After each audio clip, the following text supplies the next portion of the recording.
স্বামী দেখো এখন কিন্তু অতিরিক্ত করছে। একদম অতিরিক্ত করতেছি না, যা বলতেছি তা শুনবা। বললাম না? তাহলে আজকে একটু বেশি কাছে থাকো,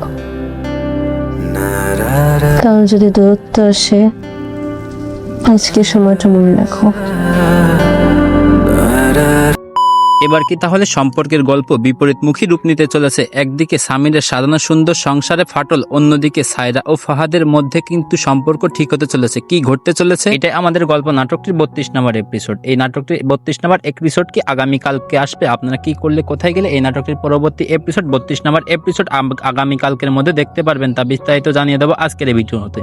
তো চলুন বেশি কথা না বাড়িয়ে মূল ভিডিও যাওয়া যাক। আপনারা নিশ্চয়ই অবগত আছেন যে আগামীকাল থেকে পবিত্র রমজান, এই উপলক্ষে কিন্তু আগামীকাল এই নাটকটি কিন্তু রিলিজ হতে যাচ্ছে না। আপনারা কিন্তু এই নাটকটি আগামীকালকের পরিবর্তে কিন্তু 2 দিন পরে এই নাটকটি দেখতে পারবেন। তাছাড়া যদি এই নাটকটির পরবর্তী এপিসোড আগামীকালকের মধ্যে দেখতে চান তারা এখনই আমাদের ইউটিউব চ্যানেলটি সাবস্ক্রাইব করে রাখুন আর কমেন্ট বক্সে আপনাদের মতামত জানান। আপনারা যদি অধীর আগ্রহ নিয়ে বসে থাকেন এই নাটকটির 32 নম্বর এপিসোড দেখার জন্য, তাহলে আমাদের কমেন্ট বক্সে 32 নম্বর এপিসোড লিখে কমেন্ট করুন। ইতিমধ্যে কিন্তু সিনেমালা ইউটিউব চ্যানেলে আপনাদের পছন্দের নাটক 31 নম্বর এপিসোড কিন্তু রিলিজ করা হয়েছে। আপনারা যারা দেখেনি তারা কিন্তু যেয়ে দেখে আসতে পারেন, আর যারা দেখেছেন তারা নিশ্চয়ই এই নাটকটির 32 নম্বর এপিসোড দেখার জন্য অধীর আগ্রহ নিয়ে বসে আছেন। তাছাড়া যদি এই নাটকটির 32 নম্বর এপিসোড আগামীকালকের মধ্যে দেখতে চান তাহলে কিন্তু আমাদের ইউটিউব চ্যানেলটি সাবস্ক্রাইব করে রাখুন। ভিডিওটি যদি ভালো লেগে থাকে অবশ্যই কিন্তু লাইক দিতে ভুলবেন না। এই নাটকটির 32 নম্বর এপিসোডে এমন কিছু নাটকীয় মোড় আপনারা দেখতে পারবেন যা সম্পর্কের গল্পকে বিপরীত মুখের দিকে এগিয়ে নিয়ে যাবে। একদিকে ফাহাদ ও সায়রার মধ্যে কিন্তু সম্পর্ক সুমধুর হতে চলেছে, আর অন্যদিকে সামির ও মেরিনের মধ্যে সম্পর্কের একটা ভেজাল লাগতে চলেছে। তো নিশ্চয়ই বুঝতে পারছেন এই নাটকটির 32 নম্বর এপিসোড কিন্তু চমৎকার হতে চলেছে। আপনারা যদি এই নাটকটির নিয়মিত দর্শক হয়ে থাকেন তাহলে কিন্তু 32 নম্বর এপিসোড কেউ মিস করবেন না। কালকের মধ্যে এই নাটকটির 32 নম্বর এপিসোড দেখার জন্য এখনই আমাদের ইউটিউব চ্যানেলটি সাবস্ক্রাইব করে রাখুন। আজকের ভিডিওটি এই পর্যন্ত, পরবর্তী কোনো ভিডিও নিয়ে হাজির হবো। আপনারা ভালো থাকবেন, সুস্থ থাকবেন, খোদা হাফেজ।